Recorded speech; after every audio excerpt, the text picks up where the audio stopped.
ये भी बताया था कि हरप्रीत जो टीएस वजीर का हत्या का आरोपी है, उसने उनकी भी, टीएस वजीर साहब की भी हत्या की है और अब वो चौधरी नागर सिंह की भी हत्या करना चाहिए। इसके पीछे मकसद क्या है? क्या वो क्या तो जम्मू कश्मीर में अपना नाम बनाना चाहता है? क्यों हत्या करना चाह रहा है? सत्य कहेंगे, सत्य लिखेंगे, सत्य चलेंगे। नमस्कार दोस्तों, मैं हूं दीपक सिंह, दैनिक समाचार से।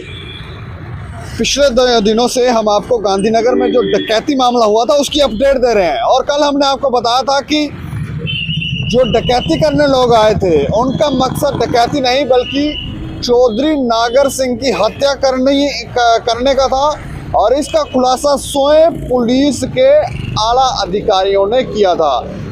इसके अलावा हमने आपको ये भी बताया था कि हरप्रीत जो टीएस वजीर का हत्या का आरोपी है, उसने उनकी भी, टीएस वजीर साहब की भी हत्या की है और अब वो चौधरी नागर सिंह की भी हत्या करना चाहिए। इसके पीछे मकसद क्या है? क्या वो क्या तो जम्मू कश्मीर में अपना नाम बनाना चाहता है? क्यों हत्या करना चाह रहा है? तो इस खबर में आज कुछ और अपडेट्स हैं जो हम आपको बताने जा रहे हैं। गांधीनगर में नामी व्यापारी राकेश अग्रवाल उर्फ केशा बनिया के घर हुई डकैती मामले में पुलिस ने जिस छठे आरोपी को गिरफ्तार किया था, टीम उसे लेकर जम्मू पहुंच गई है। उसकी पहचान गुरमन प्रीत के रूप में हुई है। वो मनजीत सिंह उर्फ फौजी के ही गांव का रहने वाला है। उसे दसुआ से गिरफ्तार किया गया है। वो एक ठिकाने पर छिपा हुआ था। उसे बुधवार को ही गिरफ्तार कर लिया गया था। इस मामले में अब तक गांधीनगर पुलिस के पास कुल 6 आरोपी हो गए हैं। बाकी 4 की तलाश जारी है। सतवारी इलाके की नहर से पुलिस ने सर्च के दौरान एक और बैग बरामद किया है, जिसमें 3 पिस्टल तथा 3 हथकड़ियां भी बरामद की गई हैं, जिससे हथियारों की गिनती भी बढ़ गई है। बुधवार को नहर के पानी को बंद करवाया गया था, उसके बाद ही बरामदगी हुई है। इस मामले में गिरफ्तार मास्टरमाइंड हरप्रीत सिंह उर्फ अमित राणा की पूछताछ जारी है। अभी तक ये खुलासा हुआ है कि नागर चौधरी उर्फ नागो की हत्या करके वो शहर में दहशत फैलाना चाहता था। नागो शहर का एक नामी आदमी है। उसकी हत्या कर वो शहर में अपना नाम बना सकता था, इसलिए उसकी हत्या की योजना बनाई थी, ऐसा हरप्रीत ने पूछताछ के दौरान बताया है। लेकिन पुलिस उसकी बातों पर विश्वास नहीं कर रही है। इसके अलावा जांच के दौरान पता चला है कि केशा बनिया के घर पर घटना को अंजाम देने के बाद 9 पंजाबी आरोपी सभी बसों में अलग अलग सवार होकर पंजाब चले गए थे। सिर्फ हरप्रीत सिंह मुंबई गया था। वो जिम लगाने के प्लान पर कई दिनों से काम कर रहा था। उसने पहले ही मुंबई में जाने का प्लान बनाया हुआ था। इस घटना को अंजाम देने के बाद वो त्रिकुटा नगर के व्यापारी के साथ मुंबई चला गया। वो एक जिम की फ्रेंचाइजी लेने में लगा था। जब मुंबई से वापस आया तो उसके बाद उसे गिरफ्तार किया गया। पूछताछ के दौरान हथियारों को कहां से लिया था, इसका पूरा पता अभी तक नहीं चल सका है। पूछताछ के दौरान पंजाब के आरोपियों का कहना है कि उन्हें हथियार हरप्रीत सिंह ने दिए थे, जबकि हरप्रीत का कहना है कि हथियार पंजाब के आरोपियों के अपने ही थे। दोनों एक दूसरे पर हथियार की बात को फेंक रहे हैं। इस डकैती को अंजाम देने के बाद आरोपियों ने पैसे को आपस में बांट लिया था, इसलिए वो पैसा खर्च कर चुके थे। पंजाब के आरोपियों के खिलाफ पंजाब में कई मामले दर्ज हैं, जिसमें नशे के अलावा हत्या के प्रयास के भी मामले दर्ज हैं। जम्मू पुलिस की तरफ से पंजाब पुलिस के साथ संपर्क करके उनके रिकॉर्ड को मंगवाया गया है। इसके अलावा पुलिस की टीम ने जिस छठे आरोपी को गिरफ्तार किया है उसे लेकर टीम जम्मू वापस लौट आई है। इस मामले में अब 4 आरोपियों को पकड़ना है। हरप्रीत से पूछताछ के दौरान ये भी पता चला कि टीएस वजीर कांड के बाद वो कई अलग अलग राज्यों में छिपा था।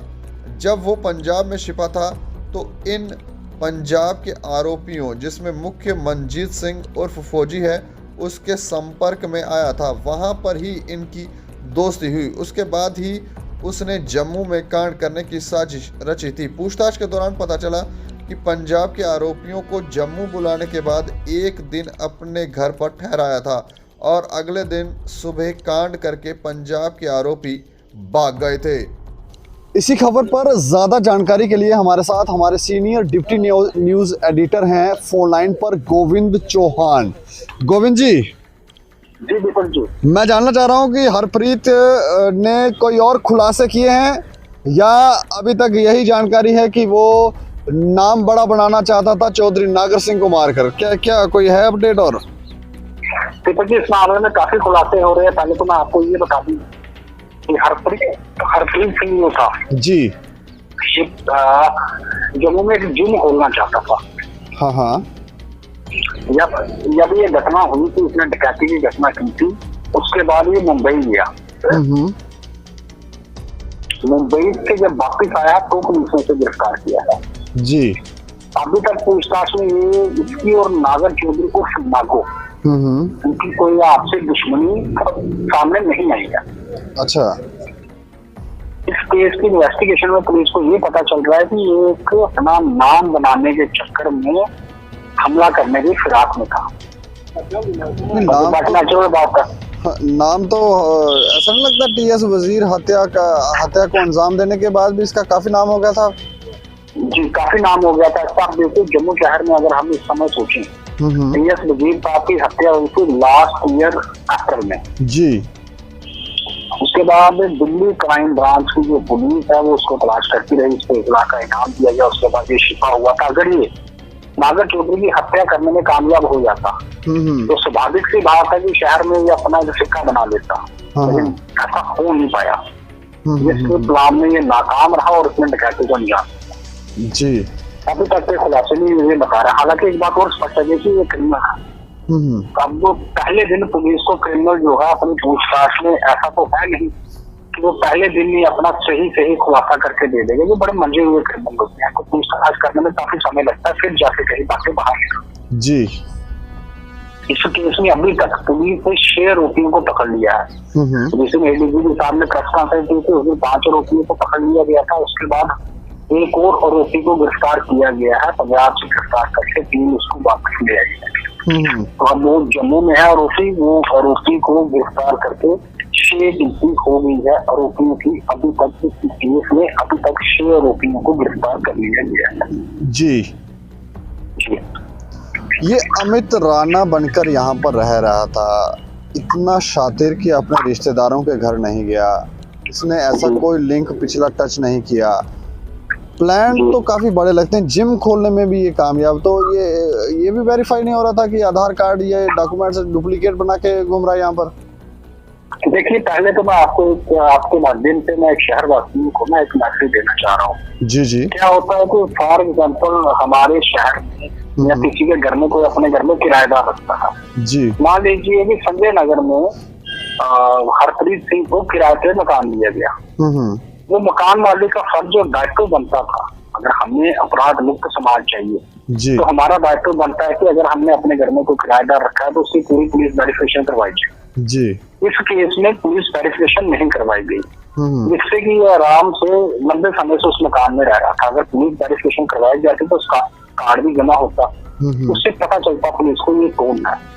लेकिन इसमें नहीं करवाई गई तो उसको मकान में रख लिया गया, जिससे कि इसके बारे में किसी को इल्मीयत ही नहीं रही। नहीं, ऐसा तो नहीं है कि वो किराएदार को किराया भी ज्यादा दे रहा हो? नहीं, ऐसा हो सकता है, लेकिन देखिए कानून है। ये डीसी साहब ने भी एक आदेश निकाला है, सभी ने निकाला है कि किराएदारों की वेरिफिकेशन करवाना बहुत जरूरी है। मान लीजिए अगर कोई सतवारी या काशी नगर या शहर के किसी के थाने के अधीन के एरिया आता है, उसमें हम अपने घर में किराएदार रखते हैं, तो बड़ा सिंपल सा होता है, पुलिस थाने जाना, उनको बताना है कि मेरा घर ये है, पता मेरे घर का ये है, मैंने अपने घर में इस किराएदार को रखा और ये उसके डॉक्यूमेंट है, सिर्फ इतना ही बताना है। लेकिन बड़े सारे लोग क्या करते हैं कि अपने किराएदारों को तो रख लेते हैं, चाहे वो पैसे कम दें या ज्यादा, वो सेकंड चीज आ गई।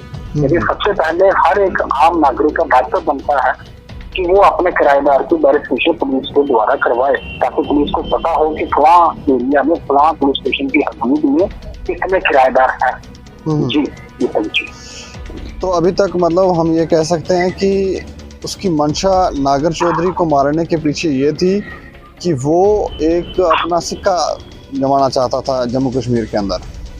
हाँ, वो अपना एक सिक्का जमाना चाहता था, लेकिन हरप्रीत, मैं इसको कहूंगा, जो अभी तक मैं इसको स्टडी कर पाया हूँ, हरप्रीत सिंह उर्फ राणा, अमित राणा, ये जो बंदा है ये बड़ा शातिर किस्म का आरोपी है। वो अपराधी बड़ा शातिर किस्म का स्मार्ट अपराधी है। देखिए इस बंदे की कितनी स्मार्टनेस होगी। इस बंदे ने टीएस वजीर साहब की हत्या की, उसके बाद खुलासा किया खुद ही, उसके बाद कई राज्यों में छिपा, यूपी, असम, पंजाब, कई राज्यों में छिपा। उसके बाद जम्मू आता है, जम्मू अपनी पहचान बदल कर रहता है। उसके बाद शहर के मशहूर जिम में जाता है, जिम में वहाँ एक्सरसाइज किया करता है, लोगों से लिंक बनाता है। लिंक हरप्रीत नहीं बना रहा था, लिंक बना रहा था अमित राणा, जो उसने अपनी नई पहचान बना ली थी जी। अमित राणा लिंक बनाता है लोगों से, एक लोगों की मदद से जिम खोलने की कोशिश में लगा था कि मैं जिम खोलना चाहता हूँ शहर में। उस प्रोसेस में लगा हुआ था। सोचो कितना शातिर अपराधी होगा कि ये अपने दोस्तों जो पुराने लिंक थे इसके जम्मू में, उनसे मिला ही नहीं। तो एक स्मार्ट क्रिमिनल है ना, तो ये अपना जिम खोलने के चक्कर में था। बाहुबारे में आसपास के इलाके में अपना जिम खोलने का पूरा सेटअप रेडी किया, और कुछ लोग उसकी मदद भी करते थे। जो लोग मदद कर रहे थे उनको पता ही नहीं था ये हरप्रीत है, टीएस वजीर की हत्या में जो आरोपी है। उनको लगता था ये अमित राणा है, क्योंकि उसने अपने आप को एक कंपनी का ऑफिसर बताया हुआ था कि मैं कंपनी में काम करता हूँ। आने वाले समय में इस मामले में कुछ और खुलासे भी हो सकते हैं। हाँ, इस मामले में आने वाले समय में कुछ और भी खुलासे हो सकते हैं। देखिए जैसा कि प्रेस कॉन्फ्रेंस में बोल दिया गया था, आरोपी शामिल थे इसमें। 9 बाहर के थे, जम्मू का था, जम्मू का आ गया हरप्रीत सिंह।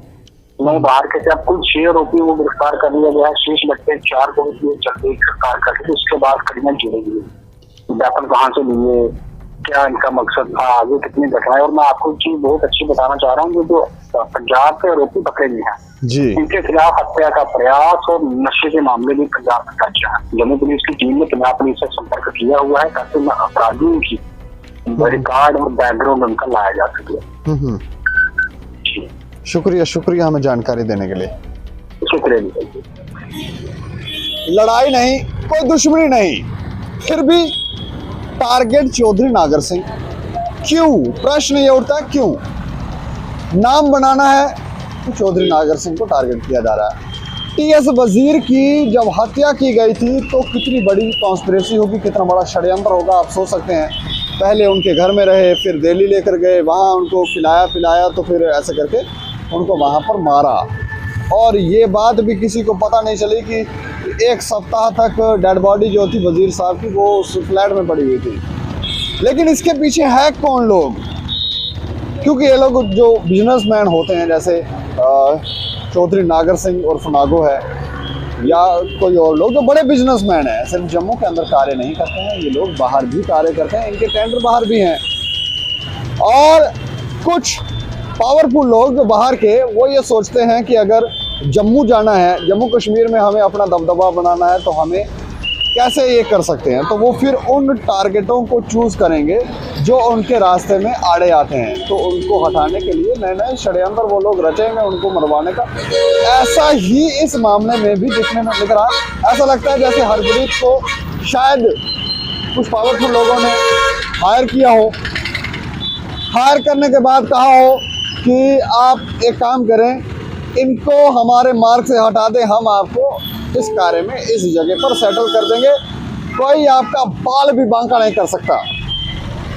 ऐसा हो सकता है, या कुछ और, क्योंकि अभी आने वाले समय में कई खुलासे होंगे इन मामलों में। लेकिन हम ये कह रहे हैं कि इन चीज़ों को अभी लिंक निकाला जाए कि कोई पीछे बड़े पावरफुल लोग तो नहीं हैं, पैसे वाले लोग तो नहीं हैं, जो आगे लोगों को हायर कर रहे हैं, उनसे आगे हत्याएं करवा रहे हैं और अपने यहाँ पर बड़े बड़े बिजनेस कर रहे हैं और कुछ और काम कर रहे हैं। तो इस पर भी थोड़ा नज़रसानी की जाए, लेकिन आप लोग राय रखें कि क्या ऐसा हो सकता है या नहीं।